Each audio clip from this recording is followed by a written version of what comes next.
Hey friends! Welcome to another video. Update muli tayo how much the exchange rate here in Saudi. Saudi Riyal to Philippine Peso as of December 12, 2023. Napakabilis ng araw mga friends. So maya-maya ay araw na ng Kapaskuhan at maya-maya din ay 2024 na. So para sa mga kababayan natin na nais magpadala ngayong araw na ito at nais magpapasko kaagad ng mas maaga o maagang magpadala ng pera sa Pilipinas. So magkano nga ba ang ating update exchange rate? Siyempre mga friends, through STC pa rin po ito. Magkakaiba po ang palitan ng bawat bangko pero konti lang po ang difference noon.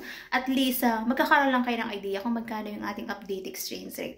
And siyempre tayong mga OFW gusto talaga natin ay medyo mataas yung exchange rate para malaki din yung matatanggap ng ating mga pamilya. So magkano nga ba ang ating update exchange rate ngayong araw ng Martes, December 12, 2023? Update natin, 1 real equivalent ng 14.72 pesos. Yan po ang ating update exchange rate para sa mga kababayan natin na nais magpadala ng pera sa Pilipinas.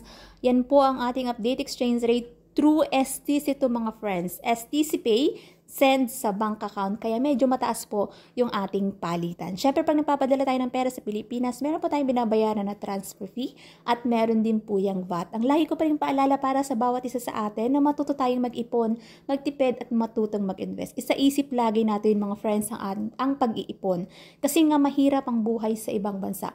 And mag-2024 na mga friends, kaya iset natin yung ating mind sa pag-iipon kasi hindi habang buhay ay nasa ibang bansa tayo. Hindi habang buhay malakas ang ating katawan at kaya nating magtrabaho, kaya matuto tayo mag-ipon para sa ating kinabukasan. Para pag time mo na gusto mo na mag-for good, ay makakapag-for good ka. Hindi ka magdadalawang isip kasi alam mo na meron kang sariling ipon at pwede kang mag-start ng negosyo pag gusto mo nang umuwi ng Pilipinas. Lagi ko itong nire-remind sa inyo mga friends kasi gusto kong may magpaalala sa bawat isa sa atin. Kasi sa totoo lang, minsan kailangan natin ng paalala na lagi tayong mag-ipon para sa ating future. That's it for today's video mga friends. Thank you for watching and see you on my next update. God bless everyone. Much love!